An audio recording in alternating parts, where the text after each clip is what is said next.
Beg to disagree, Mr. President, that Mr. Commodore Tariela is mistaken. So- We would not have put this resolution and authored it if we felt See, Mr. so Tariela. that's what I want to elicit. So the authors of this resolution is saying, pwede.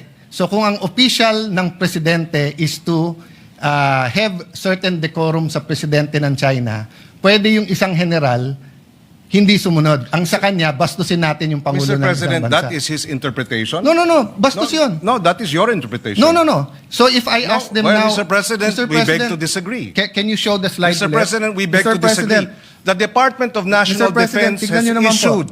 has issued a statement condemning China's remarks, Mr. No, President. we're not talking about... Mr. President, if you look at the DFA, it was also telling Tariela, but not directly. It says, It was saying, follow the decorum, Mr. President. Mr. President, kung ganyan ang stand natin, then my staff now can show a meme of you? Mr. President, Mr. President, dito ba sa... Let me ask that question. Mr. President, I am not from China. Why will they put a meme? Why will your staff put No, a it's meme not about towards China. It's about me? decorum. You're comparing apples Mr. and President, oranges, Mr. no. President. You are simplifying what Session is is a suspended for 1 minute. complicated na international.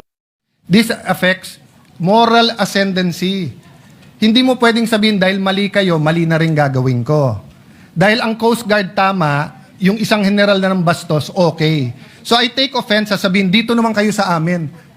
Protektahan nyo naman Coast Guard. Kailan namin hindi protektahan ng Coast Guard, Mr. President? We are for the Coast Guard, Mr. President. But if one of their generals went over the line and did something that is wrong, childish, undiplomatic, reckless, unprofessional, it's also our duty. Did we file a resolution here to ask someone to correct him? Hindi po. Kasi hindi na namin kailangan ng rest back ng Senado. Pwede mo ba sabihin sa anak mo, anak, pag mali sila, gumawa ka na rin ng mali. Anak, okay lang mang bastos kasi mas bastos sila eh. Anak, okay lang magbully kasi mas bully sila. Ako, hindi ko sasabihin yon. Ako, sasabihin ko, At hindi yun ang sinasabi. hindi, yun ang sinasabi mo, Mr. President, and I'm No, not yet Mr. finished. President, of Kasi course you said, tama We si beg to Tariela. Motion, and then say, i-research mo na lang yung laman. Sabi kasi niya, pwede mo daw ipasa to, tapos nandyan naman yung nature. Ano ngang statement? Mr. President, So, in the this is a same manner, debate. Mr. President, I admit, where is the point my of order? motion, may I finish? Where is the point my of order, motion Mr. President? Where is the point of our order? Session is motion. suspended. Colleague, Senator Kiko Pangilinan, may I have the privilege of asking some clarificatory questions to the one of the principal authors and the distinguished gentleman from Pampanga and the rest of the Philippines. Most willingly to our minority leader and the gentleman from Taguig and Pateros. Yes. Thank you. Mr. President, with the permission of Senator Pangilinan, may I start by asking just some preliminary questions, just to set the tone and the environment. Let me start by saying that the gentleman is a friend. He helped my sister a lot when she was the first time she ran for the Senate. In the last 10, 12 years, we have not agreed on many things on politics between me and the gentleman. Yet we have worked on many things together. Both of us had the privilege of being in the cabinet, him during as presidential advisor on agriculture, myself on the foreign affairs. But the most significant thing is that we are brothers in Christ, correct? Amen. Yes. So I take that as a yes, the amen. So as brothers in Christ, we both believe that Jeremiah 29:11 is true. When God said, "For I know the plans I have for you, plans to prosper you, not to harm you, plans to give you hope in a future," that refers to the Philippines, as it refers to other nations, correct? That is correct. Yes. And part of the future and hope that God is giving us is also to secure our territory. Am I correct there? That is correct. Yes. And also to secure the benefits of our sovereign rights. That is correct, Mr. President. And of course, kasama rin po doon yung responsibilities natin sa sovereign rights. For example, managing the ecosystem in the West Philippine Sea, South China Sea. That is correct, Mr. President. Mr. President, I know the answer to this, but let me ask it anyway. The gentleman from Pampanga, being from a city councilor to senator of this republic to a cabinet member, you do share the view that sending millions of Filipinos out of the Philippines because there's no work here is not sustainable. We have to come to a turning point where there are quality jobs in our country, correct? That is correct, and I believe agriculture and fisheries modernization would be key to bringing our overseas Filipino workers back because that will be sustainable economic growth should we focus on agriculture and fisheries, Mr. President, as a path to modernization and sustainable economic growth. Actually, the gentleman answered my follow-up question because my follow-up question was that precisely that I know his passion for agriculture. I think that's been a 15, 20, 25-year passion of the gentleman. A decade and a half, about A decade 15, and a half, about no? 15 years. And of course, fisheries. Very, very much underestimated yung potential ng fisheries. Of course, we can expand that to sana bumalik yung manufacturing. Sana ang ating pong mga creative, no? Whether yung mga gumagawa ng games, whether po yung ating mga fashion designers, whether po yung ating visual artist or yung mga painters, sculptures, sana magkaroon ng break worldwide and that would also bring in the income and hopefully less sending of Filipinos abroad. Yes. Yes, agreed. So having said that, but while we do have more than 10 million Filipinos abroad, you do agree that it is our responsibility to look after their welfare. While they are there, the millions abroad, and I know the answer is obvious because the gentleman has also stood up, no, to protect and to defend our That is correct, our Mr. President. OFWs, no. And one way of protecting them is through diplomatic ties, correct? Definitely, Mr. Yes. President. So, Mr. President, would it be possible to have a problem with another country in one aspect of the relationship, but continue to grow your relationship on other aspects, no? So, for example, you have a dispute on trade, but in terms of migration, you have very good agreements. In terms of scholarships or people-to-people relations, maganda yan, di ba? So, pwede po ba yun? Pwede ho bang may alitan, may dispute tayo sa isang country, pero maganda pa rin ang relationship natin? In other aspects, Mr. President, yes, that is possible. In fact, the issues, for example, of Japan and China, with respect to territorial disputes, is separate and distinct from their trade relations, Mr. President. So yes, these disputes can coincide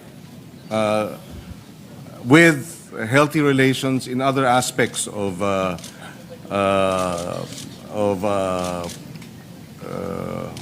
trade, foreign exchange, cultural exchange, among others, Mr. President. That's correct.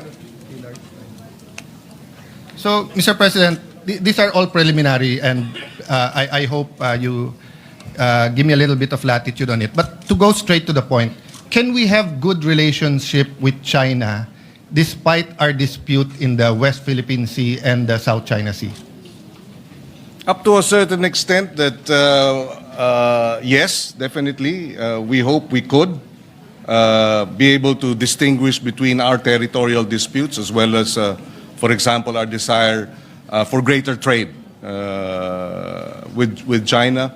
Mr. President, we'd like to see something like that, yes.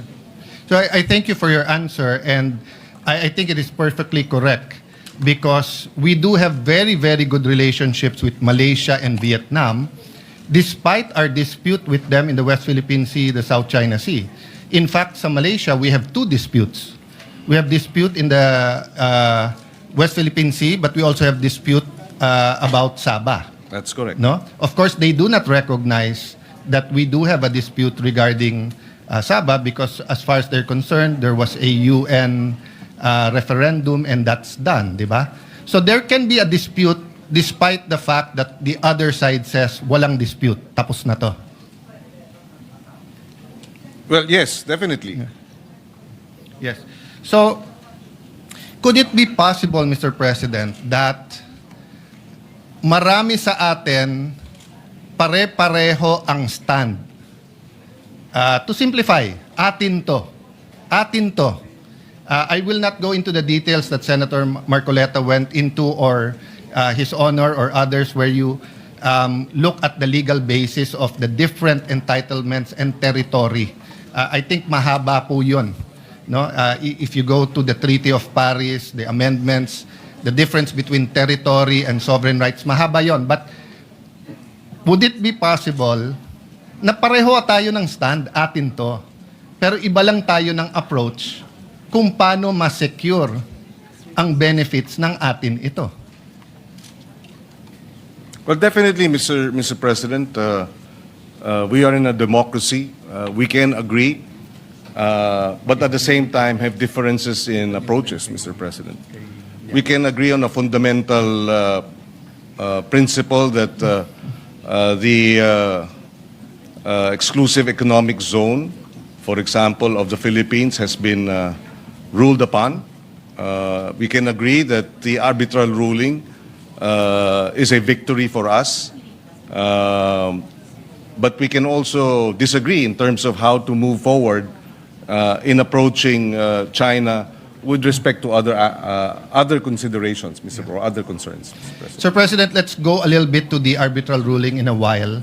But thank you very much to the gentleman, to the principal author, Senator Kiko, especially Senator Bam, who we worked closely together in the previous Congress in the Rules Committee, yourself.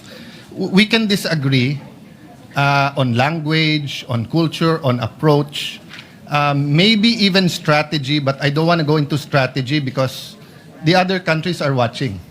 No, Malaysia, Vietnam, China.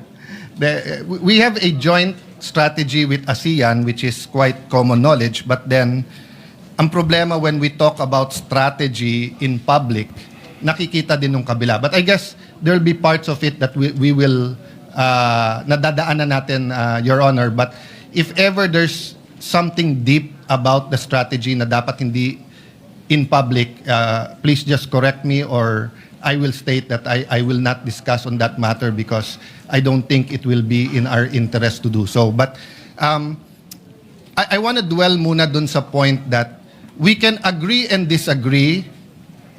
We can love the Philippines, protect our territory, secure the victory under UNCLOS, under the arbitral ruling, under international law, but yet magkakampi tayo. Pero kasi tignan nyo tong article na to. Sabi po nung dating secretary ng Presidential Advisor on Political Affairs, hold the Chinadors accountable. So, as far as he is concerned, anyone who did not sign the resolution is pro-China. I dare ask, do you agree, Your Honor? I do not agree. In fact, I manifested when we sponsored the measure that the final determination of whether you are for or against the resolution is not in the being an introducer, Yes. but in voting whether for or against the resolution, which thank comes you. after. Thank you for that, Mr. President, with a little bit of modification. Because if the resolution was like the resolutions in the 19th Congress, that was explicit on the Philippine official stand, then we will be unanimous. But the resolution is on statements, not on our stand. That's where, personal ko to this is not the whole minority. Yun ang gusto kong linawin. Ang resolution na to ay tungkol sa sagutan ng mga opisyal ng Pilipinas at ng top diplomat na nandito sa Pilipinas ng China. As far as I'm concerned, hindi to tungkol sa stand natin. But this is the incredible thing, Mr. President. I remember the time that I hanged out a lot with Senator Lacson. Doon ko natutunan na sa House kasi wala or iba yung terminology. Sa Senate meron OB OB, official business. So kung may session tayo, pero let's say may international conference, OB ka, official business, di ba? Or we don't allow hearings na kasabay nung plenary, but if there was something in Malacanang, between the House, the Senate, or the Judiciary, the Senate, Malacanang, pwede ka magpa-OB. But there is another kind of OB, yung opportunistang balimbing. No? What do I mean by that? May I ask, Mr. President, honored gentleman, are you familiar with the stand of Secretary Llamas regarding the West Philippine Sea? It's okay if you're not. I'm just wondering if you're familiar. I'm not familiar, Mr. President. Today, he's one of the most ardent voices, the most firm voice about confronting China. At yung hindi mag-confront sa China ay Chinador or pro-China. That's a funny thing because before the arbitral ruling was filed, he sought me out. Sabi niya, Alan, mali approach ni Pinoy. Dapat kinakausap ang mga Chinese. Kung gusto mo, iset up ko yung meeting between you and the Chinese ambassador. And he did. And then sabi niya sa akin, Alan, ang Chinese may ibang kultura. Kakausapin mo yan bilateral. Hindi pwedeng multilateral. Isasama natin ang kano, mapapahamak tayo. He told me that. He met me after the meeting with the Chinese ambassador. This was during the time of President Pinoy. I think in the arbitral award, if I'm not mistaken, Senator, you were still in the Senate, no? You were in the cabinet yet, eh? No, I was no longer. You were already... yung award... 2016. No, we filed The award was 2012, 2012 yung standoff, eh. Yes. So you were still in the Senate, no? Yes, the first 3 years of my third term. Yes. So I was minority leader noon. So by virtue of that, I was in the National Security Council. And Ronald Llamas were looking for anyone and everyone who would listen to him to talk to whoever to convince President Pinoy not to file the arbitral case, not to go, and to have bilateral talks. So let me just mention, Mr. President, that what is seen in public, in Facebook, in vlogs, is very, very far from what is discussed in the halls of power and between professionals. I mean, here in Senate, we know where we disagree, we know where we will agree, diba? So for example, if you talk about divorce, we will know who is pro and anti. So yung pro, gusto niya mapasa yung batas na pwede ng divorce. Yung anti, ayaw. Meron namang pro-divorce, pero ayaw na no-fault divorce. Ibig sabihin, kailangan may grounds. So, masalimuot ang issues, no? Anong point ko doon, Mr. Chairman, Mr. President, dear Senator Pangilinan? A issue this complex, we should simplify so that people, especially students, would know that, we shouldn't be, dapat walang divide and rule, dapat hindi tayo magpabaya, dapat always tayo on guard. But is it productive na just because you don't agree on a certain point, siya pro-China, ikaw, di ba? So, let me ask you this question. Can you be pro-Philippines without being anti-China? Well, that's a general proposition, so I will have to answer with a qualification, Mr. President. That's okay, Mr. President. Yes. Ito naman, opinion lang naman natin dalawa.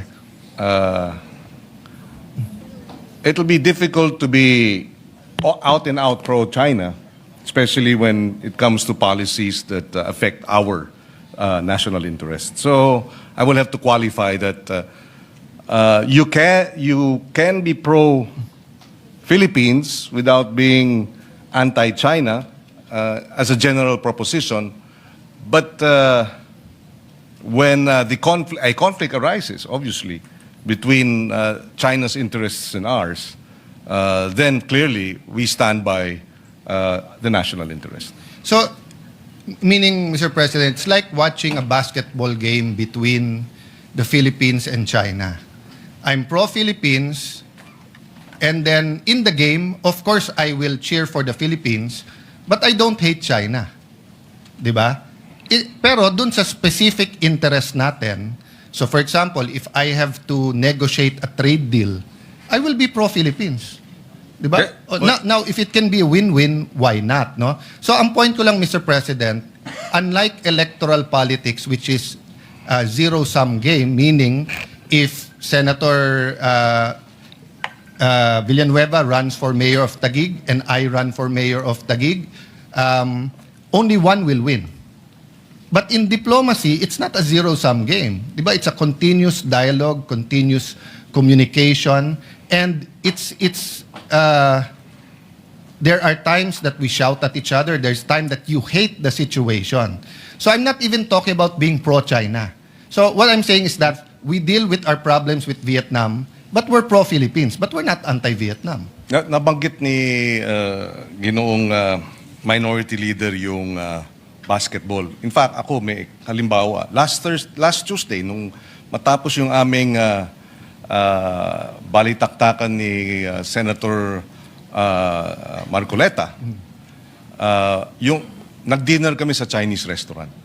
Hindi ng mga kasamahan ko.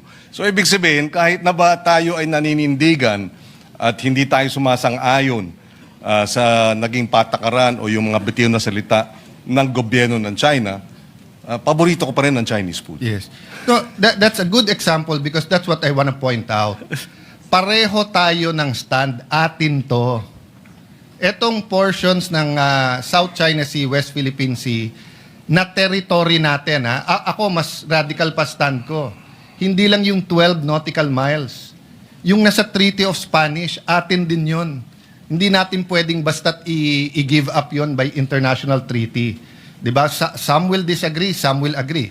The Supreme Court case na final ni a brilliant man ni Professor Magallona, diba? Nasabi niya, sa UNCLOS, bumawas yung ating territory. But we're not here to discuss that now. We're discussing, number one, yung sagutan ng opisyales at nila. So I just want to point that out, Mr. President, Senator Pangilinan, because we don't want to be hitting each other kung pareho naman pala stand natin in terms of sovereign rights and sovereignty. Let it be oversimplified. Si Senator Amy, kapitbahay natin dalawa, co-owners tayo, may puno ng mangga sa gitna. Sabi ni Senator Amy, sa kanya yon. Sabi natin dalawa, sa atin yon. Tuwing nagbubunga, nag-aaway tayo. Ang problema, mas mayaman sa atin si Senator Amy.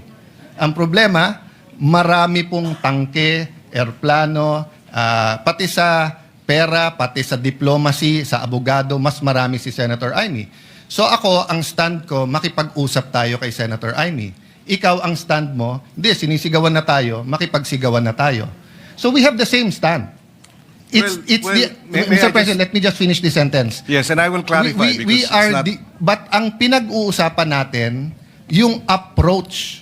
Pero as so far as saying na etong puno ng mangga ay atin, pareho tayo. Pero hindi po nakikipagsigawan ang I would not describe yung position taken by this representation as nakikipagsigawan.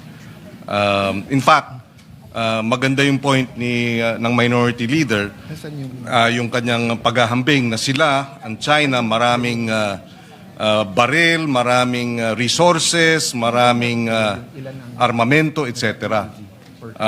At dahil nga doon, napakahalaga na ating isinusulong yung rule of law at yung ating sandigan ay yung international law. Hindi natin maaring labanan ng puwersa ang China. We cannot fight in the area of brute force. And that's why we are fighting in the area of the arbitral ruling, the UNCLOS, the rule of law, international law. Yes. I will not disagree with you. when I said sigawan, it was in the context of magkapitbahay, etc. Because, Mr. President, President Aquino and President Duterte had very different approach. President Aquino, at a certain point, to be fair to him, at a certain point, may bilateral na pag-uusap. But after the standoff sa Scarborough, nagkaroon po ng, for lack of better word, we call it megaphone diplomacy. Di ba? Yung maingay sa media. But for the record, Mr. President, did we lose a single inch of territory or sovereign rights? Did we lose a single centavo during the Duterte administration? Well, according to the Department of National Defense, because this was tackled during the interpellation last week, that despite the Duterte administration's positioning, the harassment did not stop. The water cannoning did not stop. And therefore, this is the situation, Mr. President. Hindi naman tumigil yung paghaharas. Hindi rin tumigil yung pagwo-water cannon. Mr. President, we'll speak about that. Iibahin ko yon kasi ibang issue kung yung dispute was live at umaabot ba sa water cannon. Ang tinatanong ko, kasi during President Aquino's time, it's on the record, we lost control of Scarborough. We lost control. May miscalculations na nangyari. Instead of sending a Coast Guard ship, we sent a military ship, Navy, a gray ship, and then nagkaroon ng standoff and then kinontrol ng Chinese. So when President Duterte took over, that's what we had to deal with, the threats that it will further escalate. So from the time that President Duterte took over, June 30, 2016, until the time he left, June 30, 2022, did we lose a single feature, a single square inch? Did we lose part of our territory? I think it's on the record, we did not. Well, if we did not lose any, then we thank the efforts of the past administration. But did we gain? Were we able to reverse the losses? I think not. Were we able to improve our trade, direct investments, etc.? I would say not so. Not as robust in terms of other countries. So therefore, may plus minus din po, Mr. President. Well, let me answer that in two ways. First, I appeal to the records. We had more trade than during the Aquino administration. More bananas, other fruits were allowed into China. The tourism went up. First time in our history, lumaban yung dami ng Chinese versus dumami ng Japanese. And then yung hindi nakakapangisda, your staff, I have my support staff, you have your support staff, they can Google it. President Duterte announced that our fishermen can fish. Hindi lang pwede sa loob ng lagoon. And pati yon meron dahilan because spawning grounds yon eh. So hindi dapat mag-fish dun sa loob. Long story short, hindi nakakapag-fish nun. Did we gain? That is now the challenge of the Marcos administration. And that's why I have not commented whether I'm for or against because his national security knows more of what's happening on the ground. And ongoing pa yung kanilang strategy. Do I hope that they will gain? I think there are some gains in the Scarborough. Of course, I hope that they'll gain. Kaya nga ulit-ulitin ko. Pareho stand natin, atin to eh. Yung approach natin ang iba. And tayo, nakakapag-discuss tayo. I will agree with you or disagree. You will disagree with me. But I will not call you hypocrite, pro-China, anti-China, anti-Philippines, ganyan. Because precisely, you know, when I was in the Foreign Affairs Department, question ako ng Malaysian, Indonesian more of curiosity at Vietnamese. Bakit ganito yung strategy? Because nakikinabang sila sa strategy natin pag tayo maingay. But I got the shock of my life. Why? Because when I actually became Foreign Secretary, the funds from the United States for the South China Sea, mas malaki ang nakukuha ng Vietnam kaso sa Pilipinas. Ginera nila ang Vietnam, tinalo sila. Tayo, treaty ally, mas malaki. Ang before the administration of President Duterte, binigyan ng same kind of ship or seacraft ang Taiwan sa Pilipinas. Yung sa kanila may weapon system, may communication system. Sa atin, walang weapon system. So Mr. President, what I'm saying is that pareho tayo ng stand. Pareho natin mahal ang Pilipinas. Pareho natin gustong makinabang ang bawat Pilipino, ang anak ng anak ng anak ng anak ng anak natin. You know, President Cory, in her visit to China, actually started the discussion on this. So it's not new, no? So if you have comment, Mr. President, then can I have just Yes, a few more just- preliminary? Go ahead, Mr. Just President. very quickly on the Scarborough Shoal incident. Precisely because of the Scarborough Shoal incident, the Aquino administration proceeded to file the case before the International Tribunal a few years later. I think Yes. 1 year or several months later. And we won, thankfully. Yes. And in that regard, we placed on record that the 9-dash line of China is illegal according to the UNCLOS, that they're setting up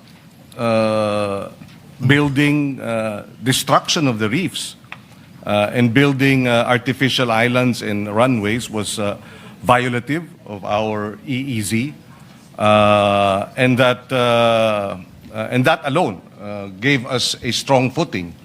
So strong in the sense that moving forward, several years later, about 60 countries have recognized the 2016 ruling. Yes. That favored precisely the Philippine position and counting. So I'd like to think that yes, that incident in Scarborough was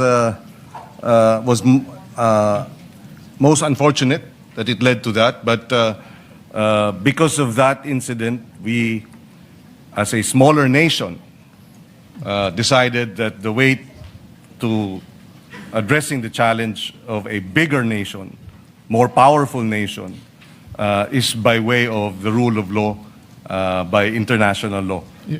Yes, Mr. President. But there were many things that happened in between. One, we made the mistake of sending a gray ship.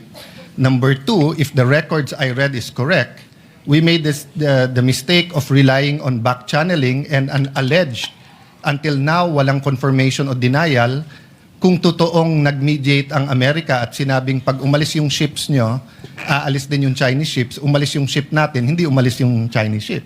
So I leave that to history to judge. But one question on the arbitral ruling. Is it a total victory o meron din parts na nagka-problema tayo? Well, there is this concern that, which was already raised previously, that because the Kalayaan group of islands is not within the EEZ rather, then it creates some questions regarding our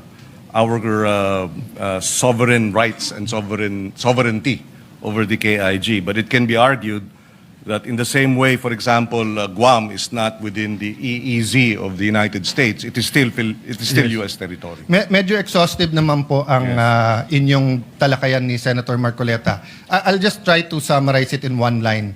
Yung nangyari kasi doon, claim natin na China cannot claim a group of features as one unit that, what's the right word, that generates entitlements and rights, di ba? But tayo, claim natin yung KIG as a group. That's why last minute lang nalaman nung lawyer natin. So, but as I said, exhaustive kayo. But maraming hindi nakakaalam, and I think this is where it's upsetting to scholars. Because I got the shock of my life.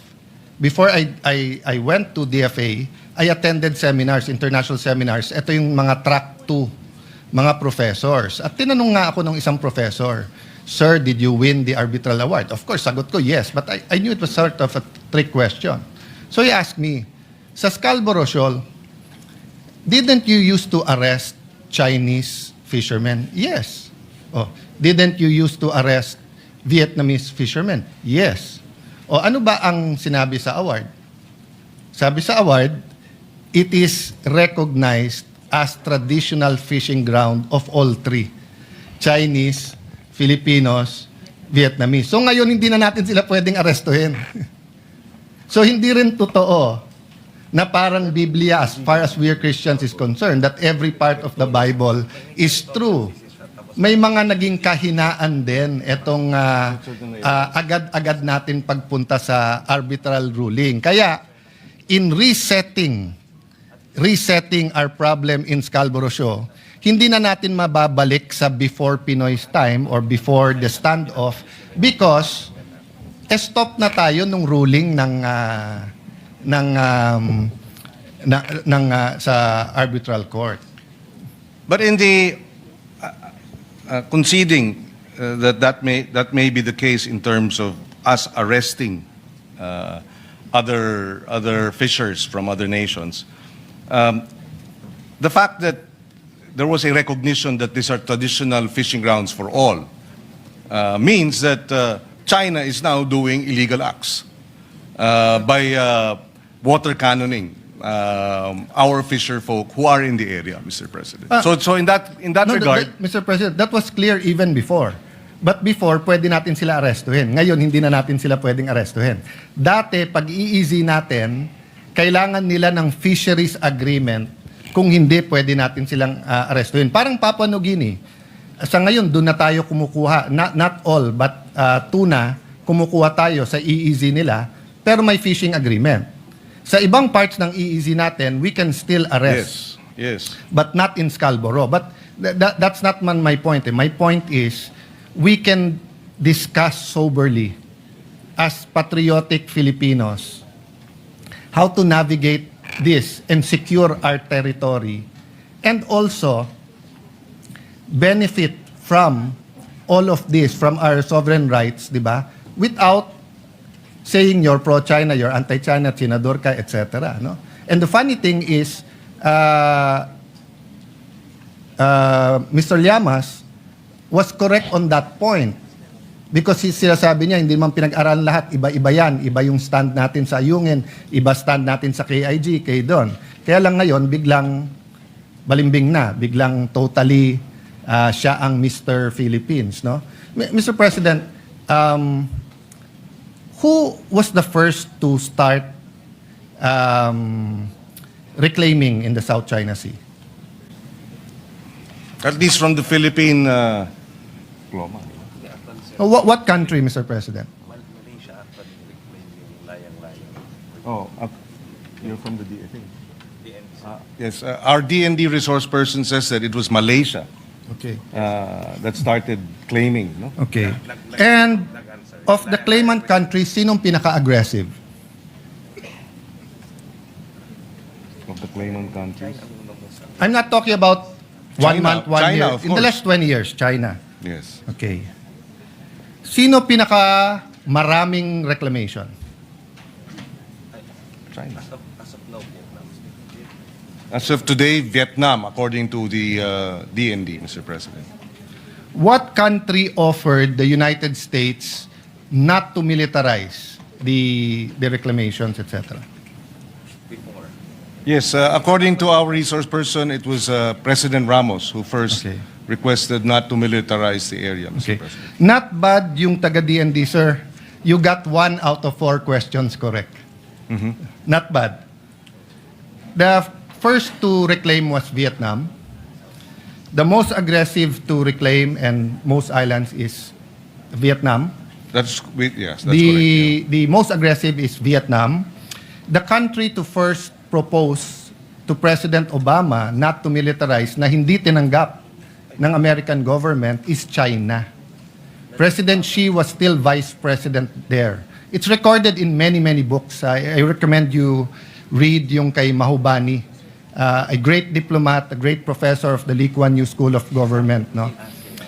Instead of saying yes, they continued to send their Navy ships because of the freedom of navigation. And China reacted the same way that US reacted to missiles on Cuba. No? So the next question, Mr. President, inside our EEZ, sino ang pinakamaraming reclamation? Right now, it is, as I'm made to understand, it is Vietnam. Okay. Sinong pangalawa? Again, according to our DND resource person, China is the second. Okay. Mali po, it's Malaysia. So, tama ako, Malaysia.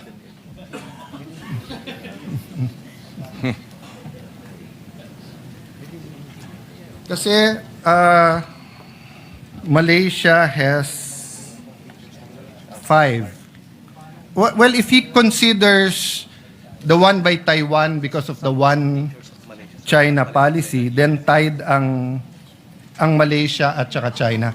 May I know if militarized etong mga nireclaim ng Vietnam at saka ng Malaysia?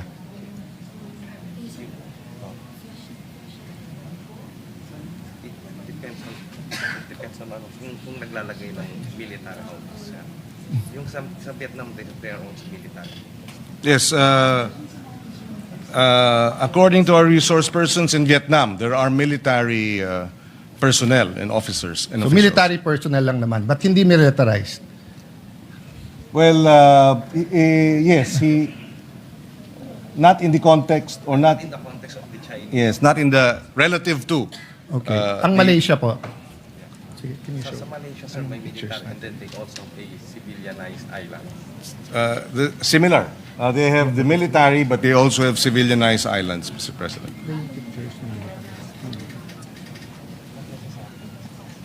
Yeah, kasi let's say kung masabing military, Isa-isa pictures. at least military. Yeah. It's part of defense.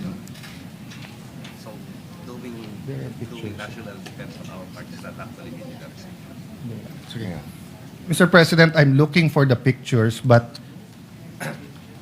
I don't know kung hindi lang authorized ang representative nyo sa DND. Ang features ng Vietnam at Malaysia are may missile silos, may military ships, may radars. I showed it already in this session hall. So hindi totoo na hindi militarized ang Vietnam at saka ang Malaysian features. I'm trying to look for the pictures. Is it there? Yeah, that one. Can you show that, please? Kasi actually yung term na military is kasi hindi Nasa part 2. Oh. Mr. President, during the time of President Duterte, while they're reading the pictures, parating inuulit-ulit ni Justice Carpio, pag hindi ka nag-protest, malulusaw, I don't know his exact term, pero maapektuhan daw claim natin. Did you hear that noise during that time? I may have picked it up, Mr. President. Yes. I don't know. I'm not sure exactly when he Yes, said that. he- But he- there were a number of Yeah, times. he yes. together with many advocates kept on saying, whether I was foreign minister doon o hindi, na pagka hindi ka nag-protest, parang sa atin sa domestic law, di ba, na parang pag 30 years, yung lupa, walang titulo, uninterrupted, walang nagclaim, nagkakaroon ng latches o na-estoppel ka. Is there a personnel from DFA here? Yes. Yes. Maybe we'd like He to get... probably used to work for you. Yeah. So let me ask that question. Is the principle of estoppel or of latches applicable to what we are contesting or what we are fighting for in the South China Sea? So tama ba si Justice Carpio na pag hindi tayo nag-protest, mawawala yan? That's the reason why we protest. Kasi we will be bound. So it does.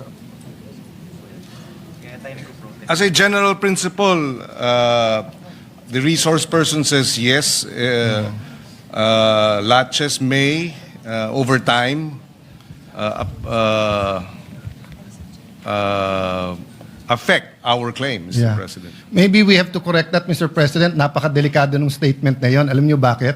Kasi nung panahon ni President Aquino and even during the Duterte time, we did not protest Vietnam and Malaysia.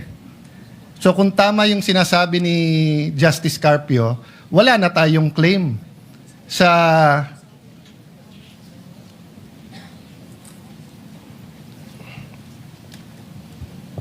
Well- sa 38 features ng China, so, na clinic-claim nila, ang nasa loob ng EEZ natin 4, sa 24 na clinic-claim ng Vietnam, nasa EEZ natin 11, tapos yung Malaysia may 5, Taiwan, yung Ito Island, nasa loob, hindi natin pre-notice yun, Mr. President.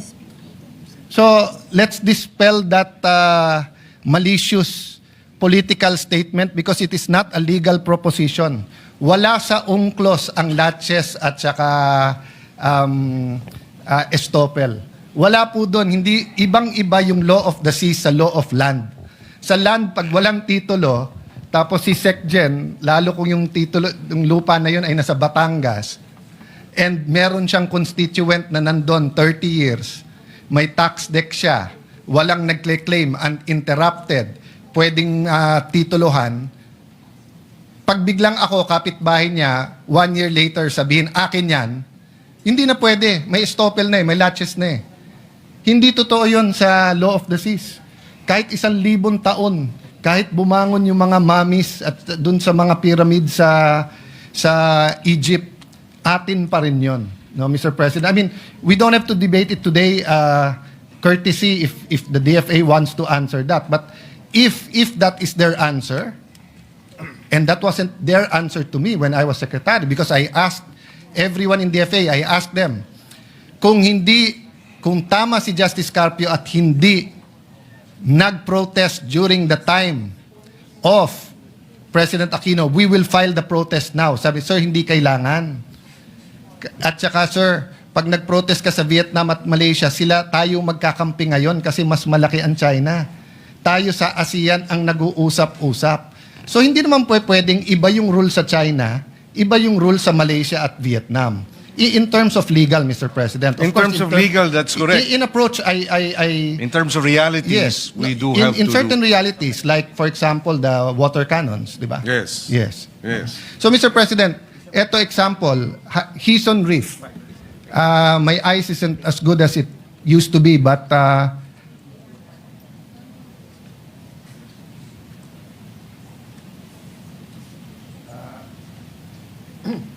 I read the radar, I see the battle tank. Go to the next slides para lang makita. Eto, Bailang K. So makikita nyo po dyan, meron pong bunker, meron pong gun shelter, meron pong open, ayan, may battle tank, may lighthouse, may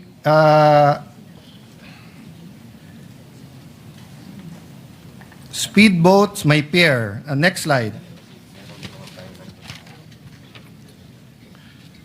The Sincoe East Reef, if I'm pronouncing it right, ha?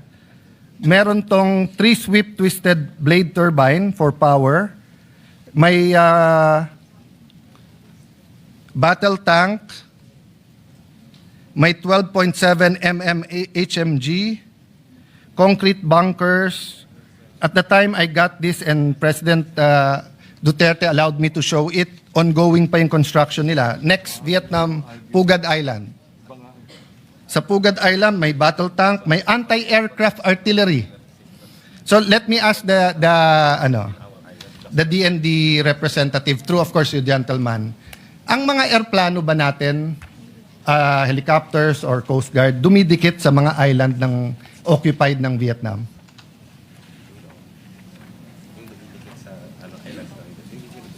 Hindi, tayo dumidikit. Hindi daw tayo dumidikit. Yes. And that is why walang water cannon. That is why hindi natin napapanood sa balita yung you are in Vietnamese territory, move out. Because iniiwasan natin yung sa Malaysia at Vietnam. That's not the only reason, Mr. President. Kasi nga, hindi iniwasan ng China ang Sierra Madre. Sila mali doon, tama tayo doon. I don't contest that. This is my point, Mr. President. We're not being totally truthful to the Filipino people of what's happening sa West Philippine Sea, South China Sea. And as we strengthen to face China, Malaysia and Vietnam are also strengthening. I don't know if the resource person from DND has the information how many submarines does Vietnam have. In the area? Parang 6 ata. There are a number Yes. of And how many does Malaysia have? I think 3. also. There are, I'm sorry, sir. I know you don't have it offhand, but enough to say na marami. How many Philippines has? Except, hindi kasama yung kay Chabit na submarine na ginagamit niya sa Ilocos, ha? How many submarines does the Philippines have? according to the DND, we have no submarines, Okay. Mr. President. So, in long story short, we don't really have a strategy except the transparency strategy against China, but more so, we don't have that concrete strategy against Vietnam and Malaysia. Although we're friendly, Vietnam and Malaysia, as seen in all of this, have a strategy against the Philippines. In this last one, tignan mo po yung Quay. Tignan nyo po yung landingan nila, no? Dun sa Pugad Island, Let's go very fast with your permission just to show you yung Malaysian. Let's go to the Malaysian. Ayan. So yan ang example po. Oh. May runways na rin sila. Next slide. Swallow Reef. Next slide. 5 yan eh. So anyway, sige. Let's stop there. But the point I want to make, Mr. President, is kailangan natin magkaisa sa issue na to. Atin to. And some want to make it a political issue. Sila pro-China, kami anti. Hindi po. Pare-pareho tayong pro-Philippines. Pero may mga detalye na kailangan pag-usapan natin ng husto. So I'll go straight to the resolution unless you wanna Yes, please. just react. Yeah.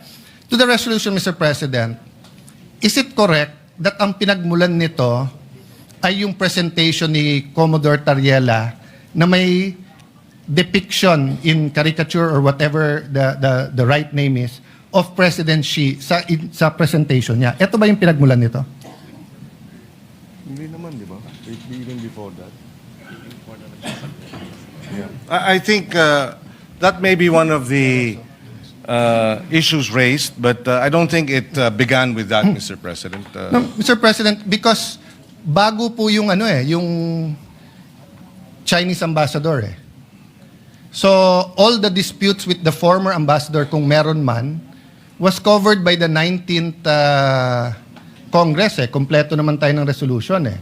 So, lumala ito nung nagkaroon ng caricature regarding the president of China. So, asan yung side by side? Pakita mo. So, siguro ito question ko. Let's, with your permission, Mr. President, Senator Pangilinan, let's focus on Commodore Tariela muna, no? Let me state this for the record muna, ha? I don't doubt his patriotism. I don't doubt his contribution to the cause. At lahat ng ginawa niya na opisyal at tama, wala akong problema. Okay. This is one picture. Pero nasan yung picture ni Presidente na nung sa ASEAN ba yon o sa APEC? Hindi, yung nilapitan niya bigla si President Xi. Meron ka nun, di ba? Ito muna. Ano sa dalawa ang opisyal ng Pilipinas? Yung mag-usap tayo, magdebate, ipaglaban natin atin, pero sa simbolo ng watawat at sa simbolo ng Pangulo ng bawat bansa, cordial tayo, or ang official ba natin ay umikot tayo at gumawa tayo ng mga caricature at siraan natin ang image ng presidente ng kabila? Which is our official policy? If I may just clarify, Mr. President, because the mention of the caricature. Mr. President, according to the information, the caricature came out January 14. But even before that, Mr. President, I publicly came up with a statement expressing concern about the military exercises, live military exercises undertaken by China in the Taiwan Straits. That was in December. And there, Mr. President, I was called out by the Chinese embassy spokesperson saying, reminding me that I should respect the one China policy. And so the issue of Tariela cannot be isolated, Mr. President. So- And therefore, if I answer this, it is simplifying, Mr. President, the whole resolution into Tariela's statements. No, it's not, Mr. President. They tend to be inaccurate or they tend to make wrong, false accusations. Mr. President, I was chairperson of the Council of Asian Liberals and Democrats. Our organization was blacklisted by China. And the accusation was that the Council of Asian Liberals and Democrats, of which I was chairperson, was supporting Taiwanese independence, which was a lie, Mr. President. So I've had experience with Chinese public statements that are false because it serves their interests to promote their one China policy. We respect their one China policy. When I expressed concern about the live military exercise, I did not speak about Taiwan's independence, or I did not speak about, at least from my point of view, it had nothing to do with the one China policy. We were just expressing concern that the live military exercises are creating tension and escalating tension in our region. There was no mention of one China policy, and then they come in and then remind me. No, Mr. President. That is a standard reminder because they consider Taiwan and the waters in between to be part of China. So, put it another way, Mr. President. Sa kainitan ng secession movement ng Mindanao, kung may statement ang isang opisyal ng China dahil nagpadala tayo ng military sa Marawi, hindi ba ang diplomats natin sa Beijing sasabihin din sa kanila, huwag kayong makialam? Kasi one Philippines to eh. Ang Mindanao ay hindi independent. Mr. President, I beg to disagree with the comparison. I think, again, ano yan, Atis at Santol, Mr. President. Iba yung sitwasyon dun sa Mindanao, iba naman ang sitwasyon dito sa Taiwan Straits, Mr. President. Mr. President, that's a very, For example, we have about 200,000 overseas Filipinos in Taiwan. And so these live military exercises are a concern because an accident could lead towards, a shooting war, which we would, for the sake of our Filipinos overseas, we would like to ensure that nothing like that happens. No, I agree with you, Mr. President. And I agree with your statement, and I agree na sana hindi invade yung Taiwan. What I'm saying is it's the duty of their diplomats na sumagot. So if there were 200,000 Chinese in Mindanao, and we had live exercises, i-invade yung Marawi, yung ating diplomat ay aangal pa rin sa Beijing because it's their duty. Diba? But to move on from that, Mr. President, okay, going back to Commodore Tariela, sa resolution nyo po kasi nakalagay dito in their performance of the official duties. So, tinanong ng ambassador ng China sa DFA, official ba yan? Which is tama and normal. So if in Beijing, yung isang general doon ay maglabas ng caricature ni BBM, ipare-recall natin yung ambassador natin doon pag hindi siya nagtanong, nag-protest na bakit, at pag hindi sinabing official ba yon. Kasi yung Pangulo natin takes effort and time for good relations despite the dispute. Tapos yung general, naka-uniforme pa siya, on official time, will show this caricature. So, my point, Mr. President, is naghahalo-halo kasi itong resolution na to kung ano tama at mali. Let's assume, I will not grant because hindi ko alam yung statements niyo, Mr. President. I have to admit that. Okay? Pero naghahalo din yung statement si Tariela. We cannot pass this resolution saying that Commodore Tariela is correct because he's wrong. If he just simply stated, I love the Philippines, I will fight for our territory, I'll fight for our sovereignty rights, I will do my duty, but sorry, dahil uminit ulo ko, nilabas ko to pero hindi official yan. Tapos tayo. We beg to disagree, Mr. President, that Mr. Commodore Tariela is mistaken. So- we would not have put this resolution and authored it if we felt See, Mr. so Tariela. that's what I want to elicit. So the authors of this resolution is saying, pwede. So kung ang official ng presidente is to have certain decorum sa presidente ng China, pwede yung isang general hindi sumunod. Ang sa kanya, bastusin natin yung Pangulo Mr. ng President, isang bansa. that is his interpretation? No.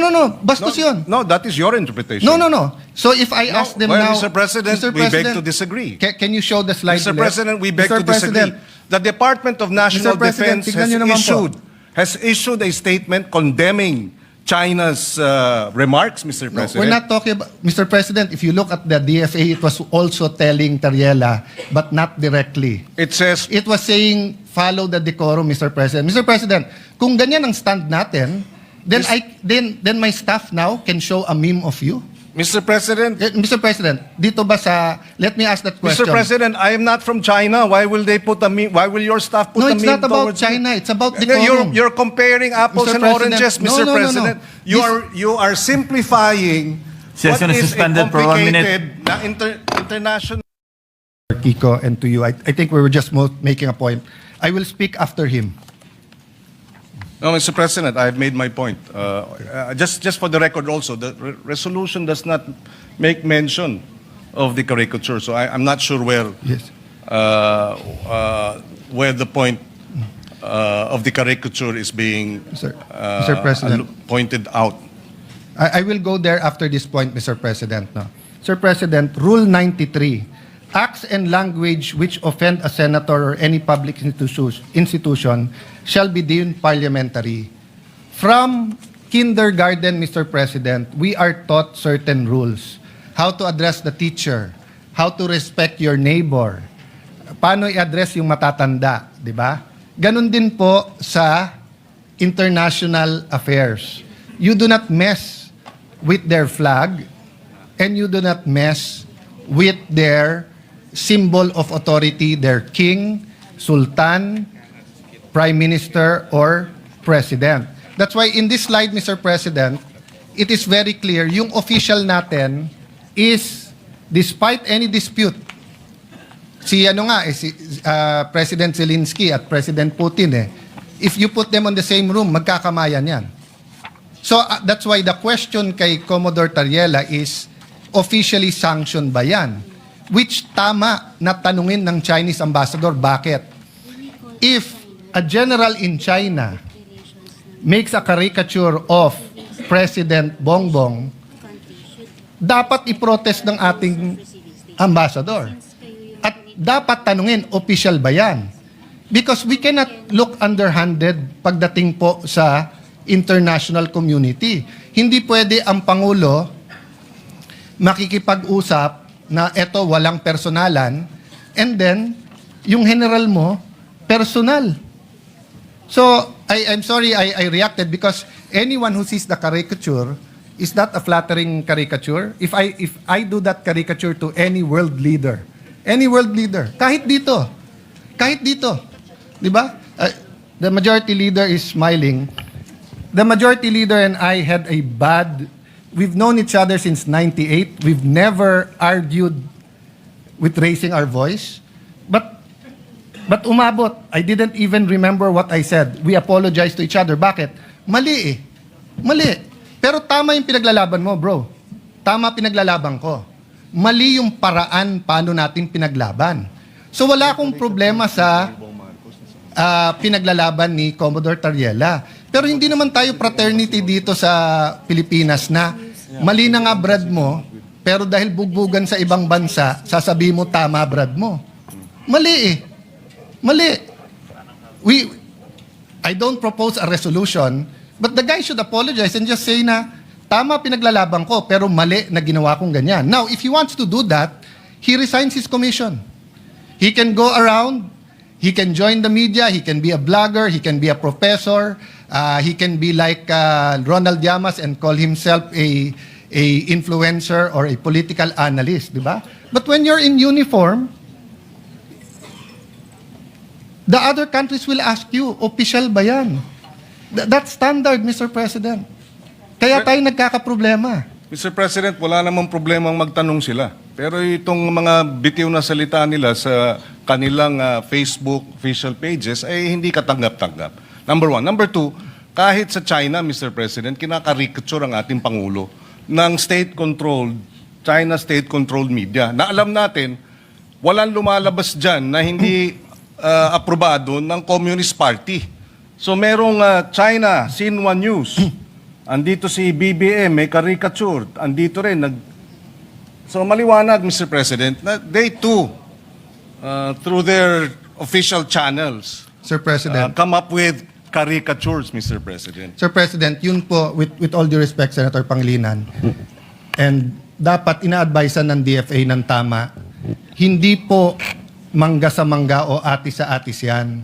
Communist countries, including Vietnam, Cuba, North Korea, pag news outlet nila, although alam natin in reality, may say sila, just like PTB4, in reality, hindi dapat, but in reality, kahit sinong administrasyon ay may say sa PTV4, is not considered track 1. Hindi siya track 1. So kung hindi ka track 1, pwede ka mag-caricature. Media yun eh. Kahit na alam ng Communist Party. So if our diplomat ask, is that official? Sasagutin ka, that's our news. Hindi kami. Which is deniable, Mr. President, and therefore okay lang. No, it's not okay lang. Well, It's not okay lang, Mr. President. But Why It is the when we international- defend when our officials caricature, it's not okay. But when their state-controlled news caricatures, it's okay? No, Mr. President. There is an Ayun naman pala eh. international... So what's the issue? No, Mr. President, there's an international order in foreign relations. And when these countries that control state media do it, it is accepted that it is not track 1. But when democratic countries have generals who do that, it destroys the order. Yes, Mr. Nagmumukha tayong childish at bata, nasisira po ang kredibilidad mula sa Pangulo hanggang sa Secretary of Foreign Affairs.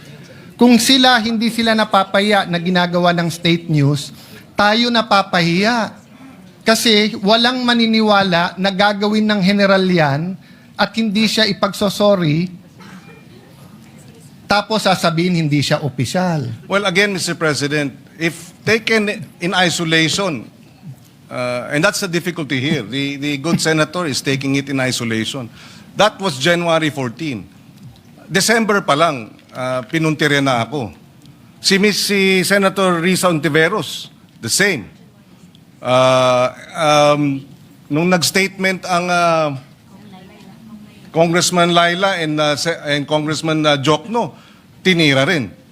So, itong propensity to focus on Tariela because nagre-reklamo on China, it does not present the entire picture, Mr. President. Mr. President. This resolution would not have happened if it was just Mr. Tariela, Commodore Tariela they were complaining about.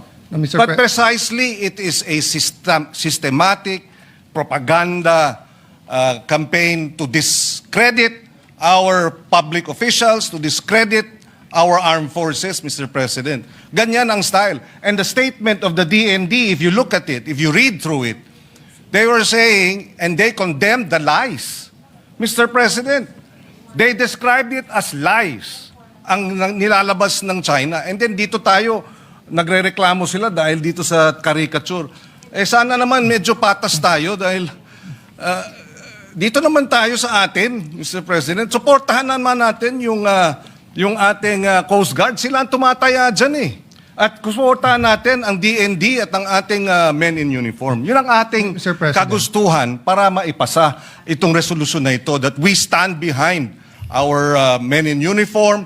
We oppose and we condemn the lies, the disinformation, and the maligning being undertaken by China against the senators, against congressmen, against our men in uniform. Mr. President, ganun lang kasimple ito. Hindi na dapat pinahaba pa at pinatatagal pa to, Mr. President. Mr. President, that's his opinion that hindi to pwedeng pahabain. This affects OFWs. This affects our ailing economy. This affects our being a Christian nation. This affects moral ascendancy. Hindi mo pwedeng sabihin dahil mali kayo, mali na rin gagawin ko. Dahil ang Coast Guard tama, yung isang general na ng bastos, okay. So I take offense sa sabihin, dito naman kayo sa amin.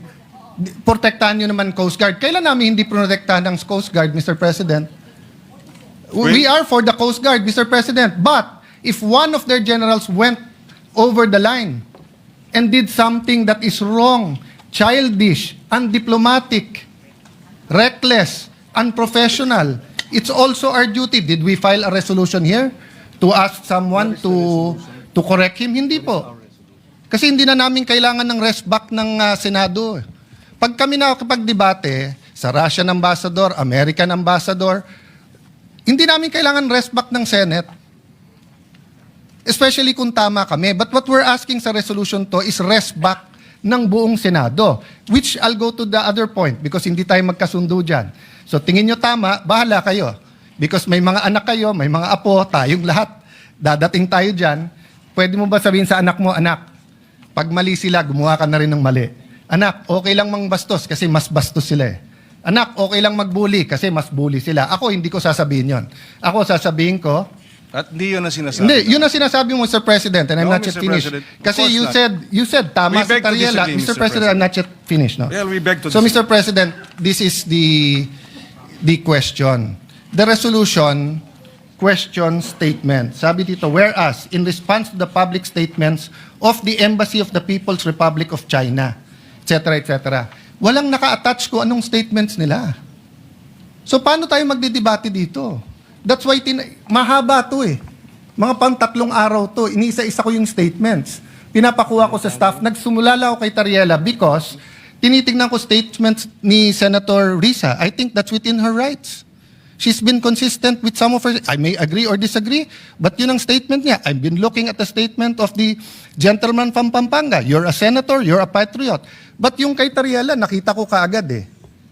Tama yung iba niyang mga statements, pero mali yung ginawa niya na ganyan ang gagawin mo. Kasi pag ginawa kay President Bongbong yon, regardless kung opposition ako o administrasyon, pagtatanggol ko siya. Dahil mali eh. Ang mali is mali. Hindi pwedeng mali sila, mali na rin tayo. Tama sila, tama tayo. May tama tayo niyan. So Mr. President, this is the question.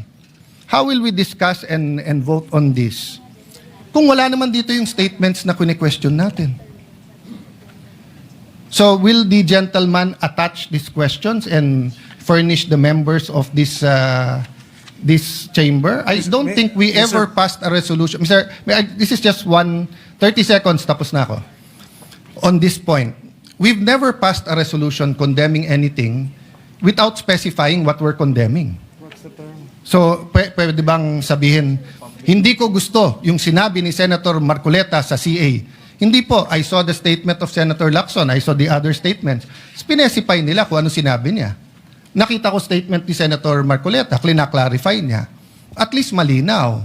Eto parang carte blanche na lang. Lahat ng sabihin ng Chinese ambassador, mali. Paano kung sinabi niya, good morning? Paano kung sinabi niya, ni hao, good morning? Kinokondemn natin yon? Bawal na mag-good morning sa Pilipinas? Oh. You might say it's obvious na hindi yun ang kinokondemn. There's no such thing as obvious. The records of the Senate will bear this resolution and the discussions in this August Hall. But anyone can add and subtract if it's general.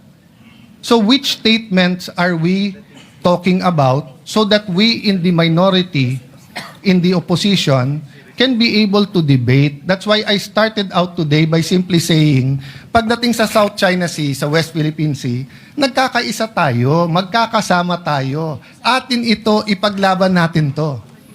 Pero pagdating sa bastusan, out kami dyan. Kasi yung tama is tama, mali is mali.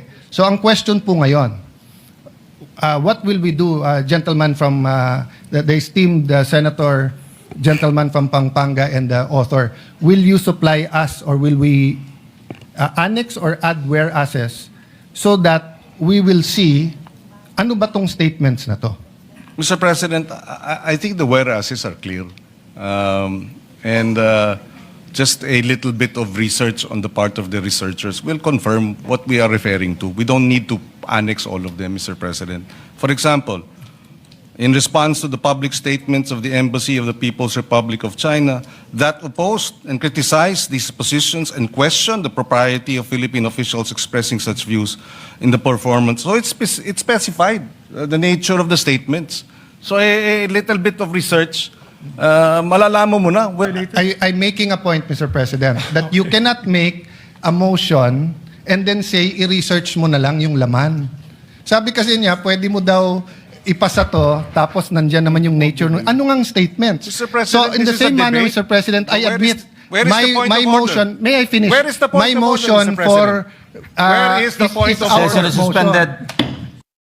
Mr. President, Yes, Senator Cayetano. Mr. President, to be fair to Senate President Pro Temp and to the gentleman from Pampanga, I was going to say I'm out of order in my move, in moving for a point of order because you cannot have a point of order without stating Why? why. Where is the what's the basis so that the presiding officer can determine whether it's in order or out of order. At hindi naman ako parating out of order, Mr. President, di ba? So I was just trying to explain to my good friend, Senator Pangilinan, we both believe in what we're fighting for, moral ascendancy. So if we pass the resolution in its general form without saying the statements, if there are officials, again, Mr. President, ulitin ko ha, I'm not against Commodore Tariela. For all I know, he did 1,000 good things. Pero yung isa na naka-uniforme siya na may caricature, uncalled for, undiplomatic, hindi official yon. So I would rather, Mr. President, that we make it clear that we cannot vote on a resolution condemning statements, even if you say the nature of the statements without knowing the statement. Last point, Mr. President, the majority leader wanted to clarify, mali ata rinig niya. Ang sabi ko, in the 19th Congress, kaya unanimous yung mga resolution, kasi klaro kung ano kinokondem eh. Yung water cannon, yung claims about territory, etc. And then yung reply ng Chinese embassy was, how do I put it? Kung baga, parang patas, Mr. President, na ano. Pero dito kasi, Mr. President, simple lang po, no? Kung si President Bongbong kinarikature ng general ng China, pababalikin ko talaga yung ambassador natin pag hindi siya umangal. And pag sinabi nilang official yon, magbabago relationship natin. Pag sinabing unofficial, ibang usapan. So I understand the gentleman from Pampanga, he's talking about the statements of Senator Risa himself and the Chinese embassy. Mr. President, we're preparing for LEDAC tomorrow. We're preparing for the Blue Ribbon Report. I will support Senator Pangilinan's agricultural EDCOM style of agriculture. So we cannot take judicial notice, Mr. President. Even in the court, the gentleman from Pampanga said take judicial notice. What that means in court is that hindi Mr. mo President, nasusundin yung... Yes. Point of order. I did not say judicial notice, Mr. President. I don't know where that came from. I stand corrected, Mr. President. But he said obvious dahil sa nature. Hindi pwedeng ang obvious, Mr. President, because the resolution in its four corners should contain what we are condemning. No?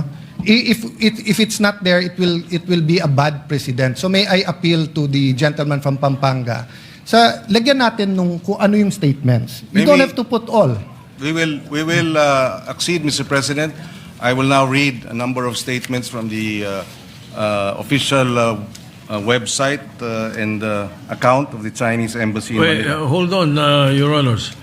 If you will be reading it into the records, are you going to put it as an amendment? No, If Mr. you President, are- just for the information of the because instead of attaching it, Mr. President, we will just place it on record so that that will suffice in terms of being able to For provide reference. All for right. reference, Mr. All right. President. Let's do it that Mr. way. President, just for comfortability, I'd rather it be an annex or an amendment. Kasi pag binasa lang dito, Mr. President, mahirap eh. Kailangan pagka binunot natin sa bills. Mr. President, it's an appeal. I'm not saying I'm totally correct. But if you look at future resolutions, we want to be able to get the resolution and be able to judge it in its four corners. Mr. Hindi President. yung bubuksan mo pa yung record. So if we're condemning something, so for example, Mr. President, babalik ta rin ko ha, I'm congratulating the Chinese ambassador. Baka naman i-congratulate ko siya na something na laban. Kahit ilagay ko doon, for his magnanimity. There are different interpretations of magnanimity, Mr. President. So I can shorten my interpolation so we can go to the amendments. But Yes, I was thinking of that. Why don't we terminate the period of interpellation and go into the period of amendments, and therefore place that on record or an annex or something to that effect? Subject Will to you- style, Mr. President, if the good gentleman from Taguig and Pateros will be willing to adopt this subject to style after we manifest what will be included in the agenda, the addendum, Mr. President. Mr. President, I Because don't... my concern, Mr. President, is the good gentleman, of course, that this is prerogative. If he wishes to request it, that a clean copy be produced, and therefore they can go through it, etc., then we will not be able to adopt it today, Mr. President. Maybe not even tomorrow, I don't know, because there might be another reason for Mr. us not to President. adopt it, Mr. President. All right, Mr. Senator. President, this is not a bill, it's a resolution. So, the clean copy, we've done it before on the screen. Yeah, we can do that. Wala now. naman second, third reading, Mr. All right. President. In fact, I'm offering to shorten my interpellation. Interpellation. I just All right. have one or two questions about the whereas clause and the resolution clause, Mr. President. Then, but Mr. President, it's not personal and it's not about this topic. It's really about proper order in the resolution. Mas maganda isang bunutan ng resolution. We know what we're condemning. Yes, Mr. President, and we appreciate the points raised by the good minority leader, just as I hope he appreciates that this is the third request to postpone the matter in terms of voting. So I hope he understands we'd like to vote on this matter already. Yeah. Mr. President, not to prolong, but why is there a request to postpone? Because we requested a hearing. And it's very interesting, Mr. President. Ang tinatch pa lang natin, Commodore Tariela, ang tinatch pa lang natin is kung may latches or tinatch pa lang natin certain things, Mr. President. Wala pa nga tayo dun sa territory at saka sovereign rights eh. Di ba? So in the view of the minority, we're not actually delaying, it's speeding it up by discussing it here. Because if you ask me, I'd rather we have a hearing on it. And again, to put it on the record, Mr. President, magkakampi tayo pagdating po sa West Philippine Sea, South China Sea, Mr. President. The chairman of the Committee on Foreign Affairs, the Honorable Tulfo, asked for a ceasefire. And I can see his two hats. As a senator, gusto niyang sagutin in the strongest manner the Chinese ambassador and embassy. But as the chairman of the Committee on Foreign Affairs, he has to have another hat, which is to look at the economic, the cultural, the tourism, other things, Mr. President. So, hindi to pabilisan na mapasa ngayon because rest back nga ito ng Senado eh. So, if it was an argument between Senator Risa, Senator Kiko, and the Chinese embassy, but if it's an argument between the Senate and the Chinese embassy, this escalates it, Mr. President. That's why I'm a little bit cautious on that. So if I have an argument, let's say, with the embassy of Israel or with Iran, same example, puno ng mangga, nag-aaway kami ni Senator Majority Leader, no?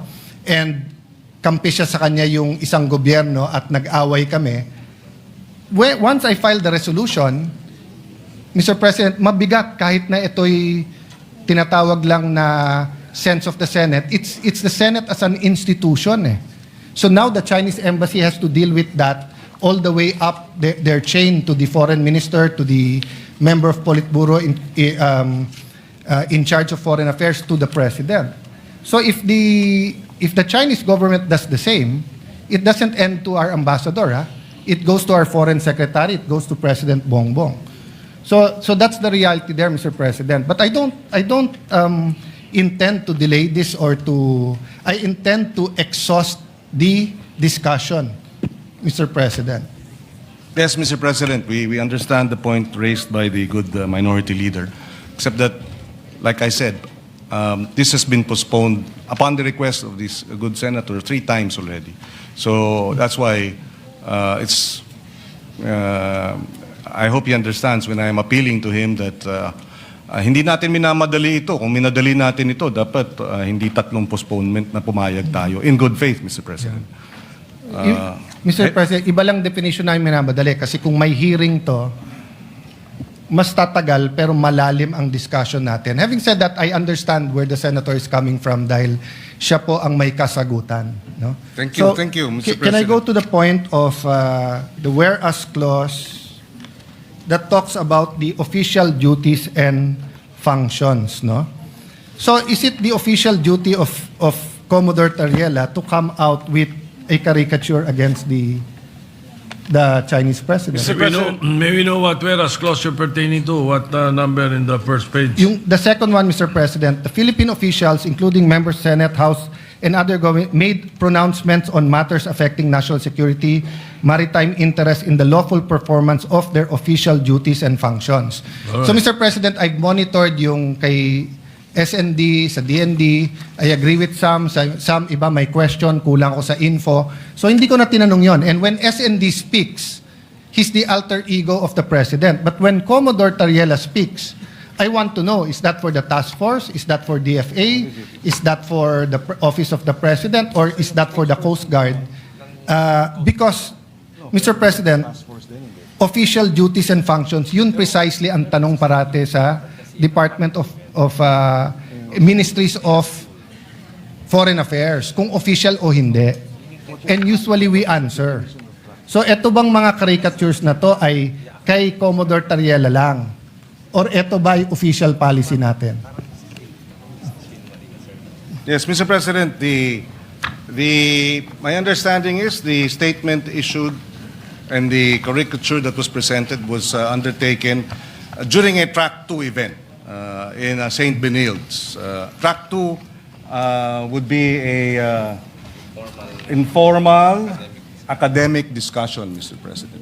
So, in that sense, Mr. President, we see no reason why that should have been avoided, Mr. No, President. Mr. It's an President. informal academic discussion, Mr. President. Sir President, when you're a general, Commodore, wearing your uniform, hindi po track 2 or 1.5 yon. Tatanungin ka talaga ng embassy. So kung meron general sa China na pumunta sa Harvard University or sa University of Tokyo or kahit anong university sa China at may caricature ni President Bongbong, hindi pwedeng ang sagot track 2 yon. Ang tanong, was that official or not? Diba? So sumagot na si Commodore Tariela, I will follow the President. The President has exercised patience and decorum despite standing up for the territory of our country. It's very important that we make it clear here. So if my staff, who is a member of the Senate, goes to a track 2, tapos may caricature siya ng kahit sino sa mga senador dito, papagalitan ko siya at sasabihin ko, subject ka ng Ethics Committee. Lalo kung naka-uniform siya at nakalagay Senate of the Philippines or Office of Senator Alan. I cannot answer you na this is democracy, Mr. President. Kasi may rules tayo eh. And they're representing the Senate. Now, if on their off time, they attend the rally for pro or anti-divorce, for example, no? Siguro pwede nating sabihin yan ay hindi official ng Senate, pwede. Pero pag nagsalita siya sa stand, tapos meron siyang caricature nung lahat ng senador na anti o pro-divorce, tapos naka-office of Alan Peter Cayetano, subject siya sa Ethics Committee natin, Mr. President. Hindi mo pwedeng sabihin track 2 yun. No? So, we Well, can... apart from that, Mr. President, if I may add, after that statement was released, Malacanang issued a statement, and Malacanang did not reject, did not castigate, did not rebuke Commodore Tariela. So I will take it as that, Mr. President, na nagsalita ng Malacanang about the issue, and there was no condemnation or rebuke by Malacanang of the statement of Commodore Tariela. So I will take it as that, Mr. President. It is not, it is official, and Malacanang tacitly, impliedly, did not reject it, Mr. President. So we take it as official. Sir President, And if the good senator disagrees with it, as China disagrees with it, then that's he's free to do so, Mr. President. But Malacanang has spoken, and the Commodore Tariela, Malacanang has the president has supervision and control over members of the Coast Guard, including Commodore Tariela. If he found it objectionable, then maybe the course of action is for Malacanang, the Office of the President, to file the necessary administrative cases. Wala naman eh. Ang nagrereklamo yung China. Sir President, Walang reklamo ang Office of the President o ang Coast Guard, Mr. President. Ang China ang nagrereklamo. Sir President, may I respond? Good. Yeah. Mr. President, the Filipino people ayaw ng bastos. Pwede tayo mag-disagree, pero follow the proper order and decorum. And being a former Secretary of Foreign Affairs, ang trabaho ng DFA, hindi nga zero-sum game. Magkakampi tayo, walang question pagdating sa territory sovereignty. Nagkakaiba tayo ng approach, pero sana magkaisa tayo na pag mali ang ginawa ng isang empleyado, ay mali. Kasi nga, maraming nanonood sa atin ngayon. So kung bukas, maraming lalabas na meme, democracy yon. Pero kung staff mismo natin ang magmimeme sa atin at dito sa session hall, tapos sasabihin natin, pwedeng gawin ng general, pwedeng gawin ng staff, mabigat po yon. Look at the official statement of DFA. At the same time, while the Philippine values debate on our difference in national position, the department recognizes the need for sober, professional, and respectful exchanges in the public sphere. Such is not contradictory to national interest. Siyempre po, Mr. President, hindi pwedeng pangunahan ng DFA ang presidente. Alter ego lang yun, dinatanggal yun. Exactly. Pero hindi exactly, Mr. President. Nanginginig ngayon, nag-cringe ang mga taga-DFA kung sasabihin natin track 2 yan o track 1.5 at nag-cringe sila pag sinabing ang general ay pwedeng mag-caricature ng leader or flag ng ibang bansa. Because we are part of the United Nations. We are part of the civilized society. Hindi tayo fraternity na rumble na kahit anong gawin ng ating kasama pag mali. Sa resolution na to nakalagay dyan, performance of their official duties. Bakit napakahirap nating sagutin kung official to o hindi? At Mr. kung mali, President, if I Mr. may. President, may I finish? I Kasi- allow the gentleman kasi to finish. sasagutin ko na yung point niya. You can answer after me. That is the Okay. decorum here. Do you want to see a meme? Oh, di ba? So, yun nga ang wala tayong bastusan. We follow the decorum, we follow the proper order. But ang sagot parate, China ang umaangal dyan. Wala po tayong angal sa ginagawa ni Commodore Tariela pagdating sa ating national territory. Wala tayong angal po sa ginagawa niyang information campaign. Wala po tayong angal sa pag-build ng Coast Guard, sa pag-aangal sa mga nangyayari tungkol sa skirmishes with the Chinese Coast Guard, no? Mr. President, sa Philippine News Agency, January 29, when asked about the President's stance on the West Philippine Sea issue, Yusek Claire Castro said, BBM wants the government to remain firm but in a diplomatic manner. Hindi po diplomatic. Mr. President, Senator Soto knows this. I've been at his side many, many times, but I've been in his face on the opposite side. When I was minority leader, siya majority leader. This is the first time I had the pleasure na siya ang Senate President ko because I was not in the Senate noon. But never ako binastos ng staff niyo, Senator. Even dito sa mga rumors, etc., pag lumapit ako sa opisina niyo, very diplomatic ang inyong opisina. And I hope my staff din. Sinabi ko rin sa staff ko yun, kahit anong away namin ng mga senador, hindi kayo pwedeng makialam. Nung nagsuguran kami ni Majority Leader, Sergeant at Arms at kapwa senador lang dito, walang sumugod na staff ni Senator Mix, walang sumugod na staff ko. Because may tamang order, Mr. President. So ang problema, maraming nanonood sa atin, hindi natin, bakit ba napakahirap sabihin na, Commodore Tariela, 99.9% ng ginagawa mo, tama. Pero medyo sumobre. Medyo naging over-eager ka. Eh, hindi lang si President Xi yun simbolo ng China yun. Di ba? So yes, we're mad about their propaganda, we're mad about their threats, we're mad about what's happening, etc. But you don't want it to be an all-out debate about everything under the sun. You want talks on tourism. You want talks on OFWs. There's also hundreds of thousands of Filipinos in Hong Kong, in Macau, and kahit undocumented, marami din sa Shanghai, meron din sa Beijing. Di ba? So, we want that level of civility. Yun lang naman ang tinatanong. Can the Senate not condemn those who are to be condemned because mali kung paano kausapin, ituring, ipaglaban ang stand sa mga senador natin? Pero yung isa nating empleyado o kapwa-empleyado na Commodore sa Coast Guard, hindi ba natin pwedeng sabihin, Sir, we respect you, pero wag kang pupunta sa university na ka-uniforme, tapos ganyan ang presentation mo. Un-Filipino yun. Medyo masama ang dating. Mr. Yun lang President, naman issue doon, yes, Mr. President. Just to place it on record, para klaro din sa mga nakikinig, walang banggit ni Commodore Tariela sa resolution. Wala. So, hindi ito tungkol kay Tariela. Kasi kung kay Tariela lang po tayo, medyo nalilihis dun sa mas malawig na usapin ng resolusyon. So, walang pangalan ni Tariela, Commodore Tariela rito. Number one. Having said that, tinanong ang Malacanang at tungkol nga sa mga bitiw na salita ng mga opisyal. And I quote, when pressed whether the President stands by the statement of Philippine officials on the West Philippine issue, Castro said yes.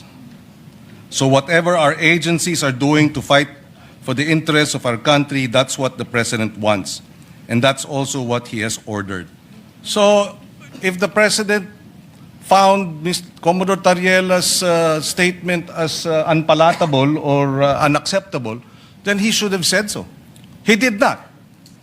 So, having said that, again, I will reiterate, if he was wrong, then Malacanang should have castigated him and reprimanded him. Malacanang, in fact, supported the statements of the officials, official statements. So I think we should support Malacanang's position, and we should support this resolution, Mr. President.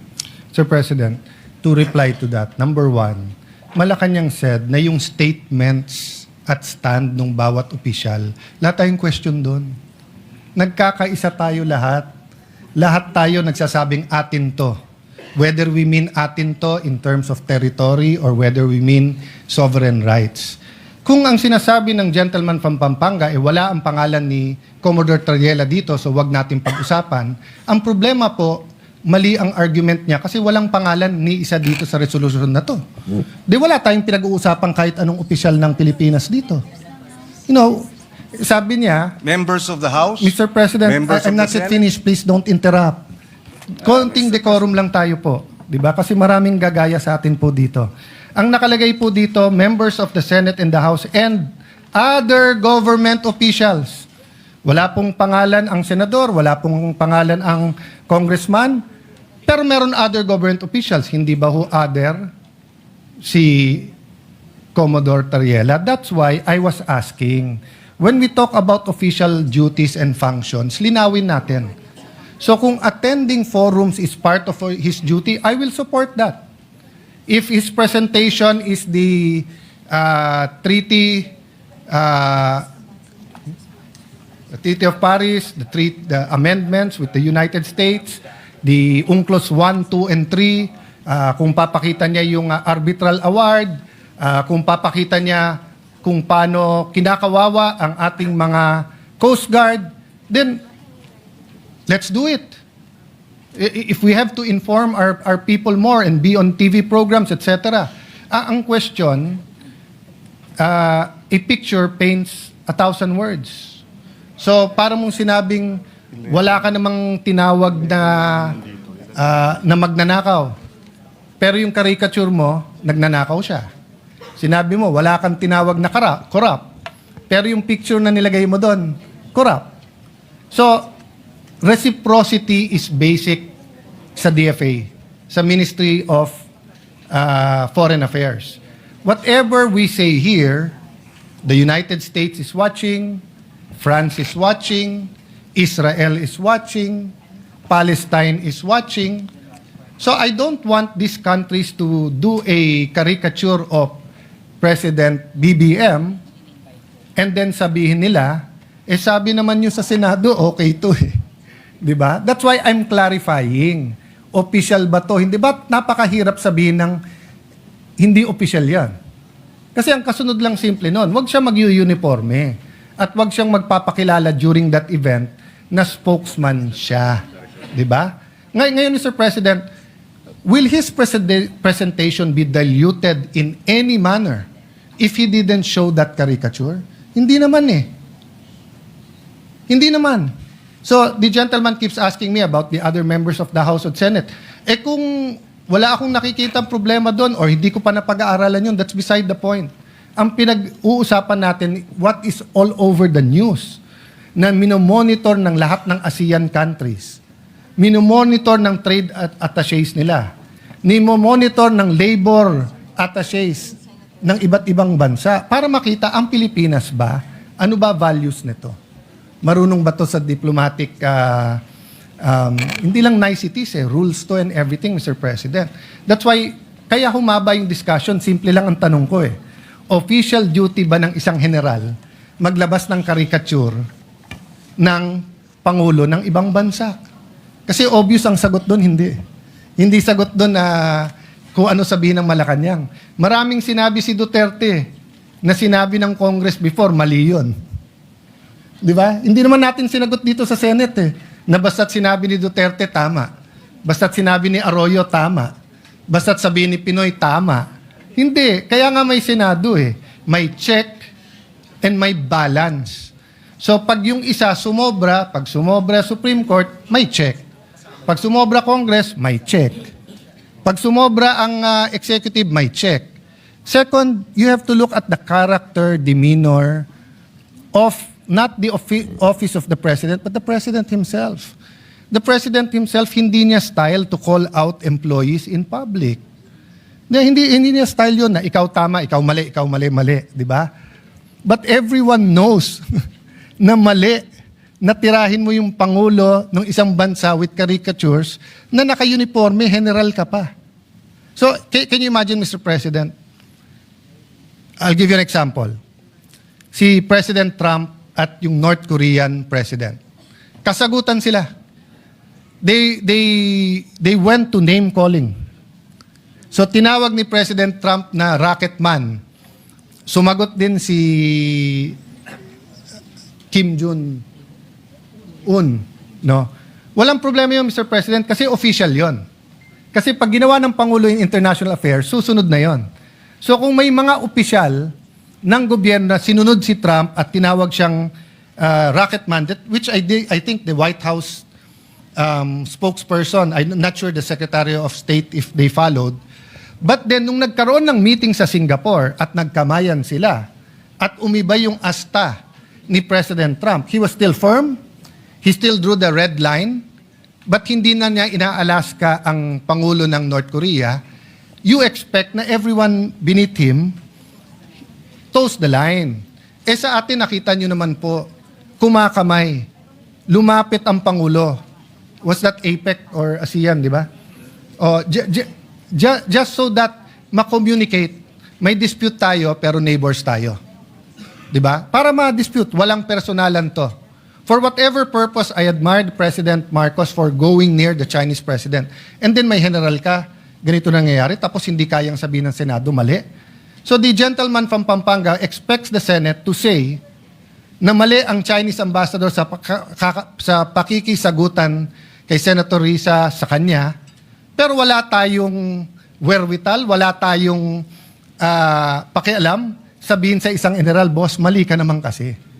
Oh. So, hindi pwedeng pag senador, meron tayong immunity, mas mataas tayo sa iba, pag tayo tinira, rest back kagad ng Senate. Pero kapag ka-general, tama naman yung 99% niyang ginawa, kaya yung 1%, sabihin na lang natin, official din yon. Simple lang po tanong ko Is it in the performance of his official duty? Ang bigat po niyan kung sasabihin natin yes. It will ripple not only through our military, but it will ripple in time. It's being watched by students who will be our future diplomats, Mr. President. So I cannot stand here and accept na yung mali pwedeng maging tama. Again, Mr. President, if it is rhetoric, president to president, we're uncomfortable with it, but it's part of the negotiating. So President Trump does that a lot.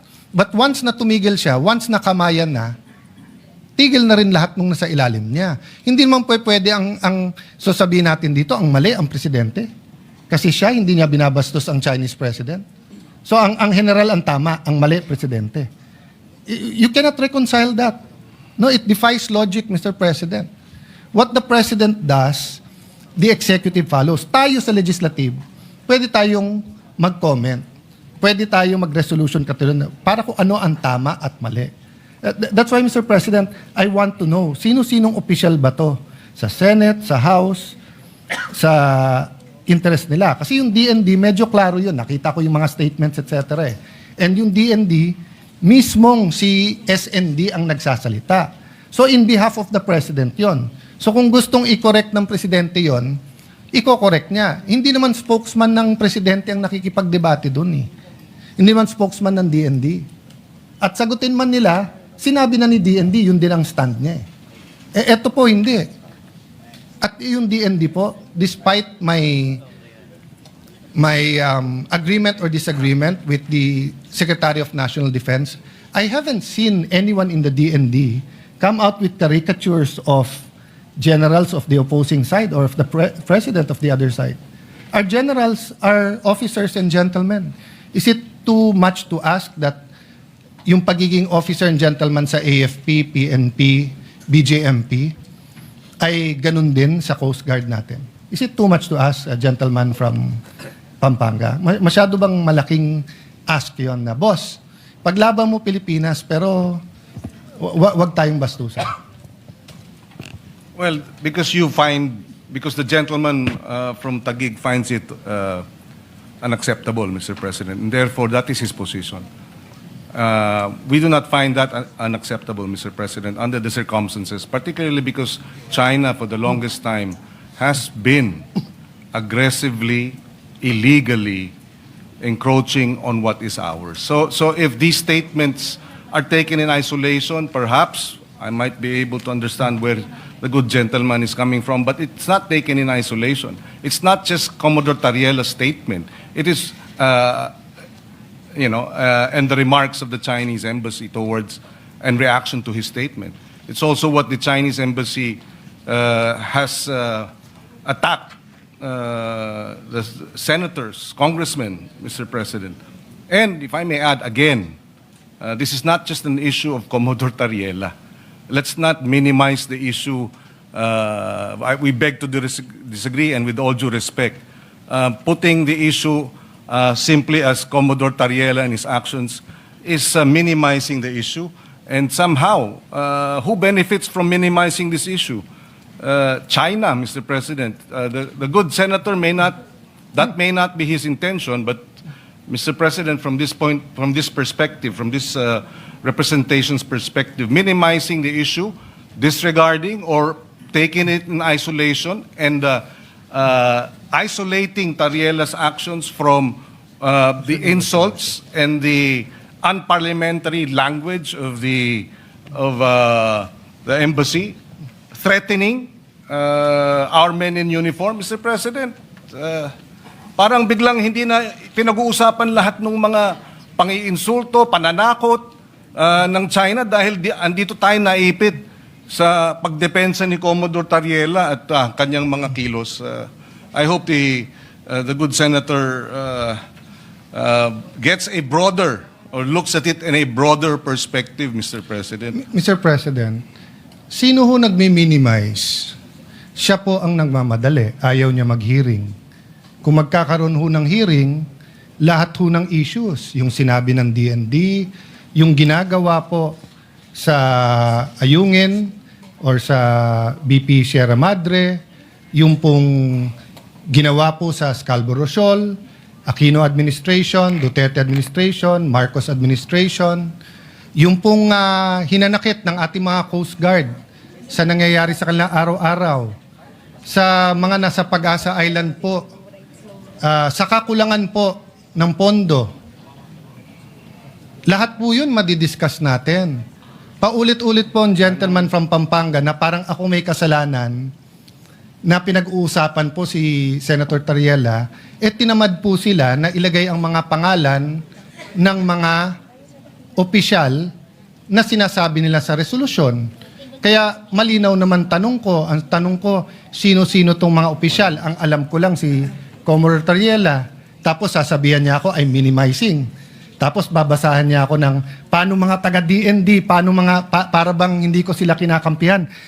Bulok na yung style na yan eh. Yan yung style na pro-China, anti-China, pro-Philippines, anti-Philippines, no? Paulit-ulit na tayo dito, magkakampi tayo pagdating sa territory ng ating bansa. Magkakampi tayo pagdating sa sovereign rights ng ating bansa. May I ask this question?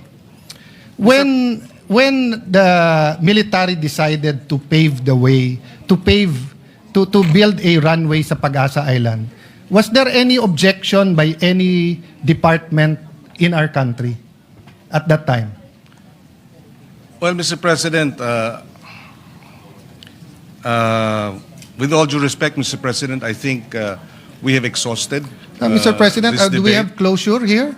No, Mr. President, but I Mr. no President, longer would like to No, on one hand, Mr. President, respond sabi niya, to further minimize ko. questions, Mr. Nung President. nagtatanong naman ako ng ibang opisyal, ayaw naman sagutin. Sino President, nagmi-minimize? Mr. President, I have the floor. The I have the question- floor. Mr. President, point of order. I have the floor, and I would like to manifest that we believe this has been exhausted. For 2 weeks, Mr. President, we have debated this, and I think we have ventilated the issue enough, and it is time for a vote, Mr. President. I will no longer yield to questions, Mr. President. Mr. President, Majority Leader. Mr. President, before that, can I just reiterate my question? Go ahead. Kung hindi niya sasagutin, imamanifest ko lang yung sagot sa sarili kong tanong. Ang tanong ko po sa kanya, nung sinabi ng military, ganyan na nangyayari sa West Philippine Sea, lagyan na natin ng runway, ayusin na natin ang Pag-asa. Meron ba pong mga opisyalis ng kahit anong departamento sa ating bansa na registered a negative vote and advised the military not to do it? If the good senator doesn't want to answer that, I will answer it. Mga taga-DFA. Ang sabi ng mga taga-DFA, during the time, this was the time of President Aquino, it will weaken our case. Because precisely, the rocks, the features that are being reclaimed, etc., malakas ang kaso natin. Nasunod po yung military at tingin ko tama naman. But none of us told yung mga taga-DFA na pro-China kayo for having a different opinion. Di ba? None of us. Why? Kasi iba trabaho ng DFA sa DND. Iba trabaho ng DND sa Coast Guard. So, Mr. President, dapat burahin na natin yung nagdi-discuss tayo ng maayos. Napikon ka sa statement ng iba, re-rest back ang senador. Buti nga, sinasagot kayo eh. Mas malaking insulto kung hindi kayo sinagot eh. Sinagot kayo, di magsagutan kayo, pero gusto nyo, buong Senado ang re-rest back nyo. Ako, kung may kadebate akong embassy, kami lang yun. Kung kailangan ko tulong ni Brother Robin or ni Senator Marcoleta, kakalibitin ko, tulungan.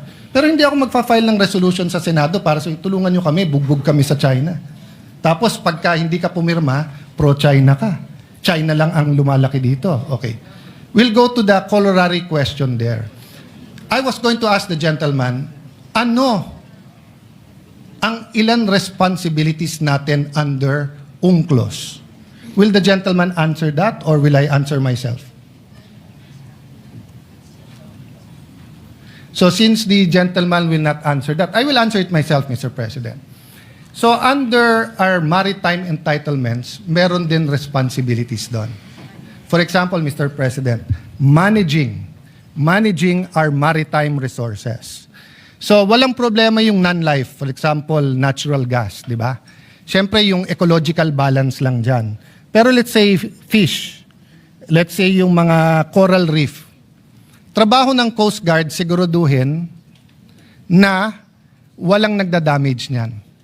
So kung ang Coast Guard natin at Coast Guard ng China ay nag-aaway parate, mahirapan silang dalawa na i-enforce ang mga restriction na nakakasira ng ating environment. That's why, in the past administration, everyone was allowed to speak except the Coast Guard because of the next responsibility, the prevention of life and there's a official term doon, but since walang taga dito, prevention of loss of life and so may official term yan, Mr. President. Ang punto nun, kapag ka may barko halimbawa na lumulubog o nabangga o tinamaan ng bagyo, you cannot say no. You have to help. Diba? Magtutulungan kayo. So kung ang Coast Guard ng China at Coast Guard ng Pilipinas ay hindi magkasundo, kawawa yung ating fishermen. That's why unanimous yung ating resolution about water cannon. Our diplomats have been telling China the same thing. Mag-away yung iba pero wag yung Coast Guard natin. Kasi kung may fisherman ka rin na Chinese at may kailangan yan, tutulungan din ng Pinoy yun. Wala nang nationality pagkabuhay na. Di ba? So, two sides eh. On one side, we are advocating umayos naman yung Chinese Coast Guard.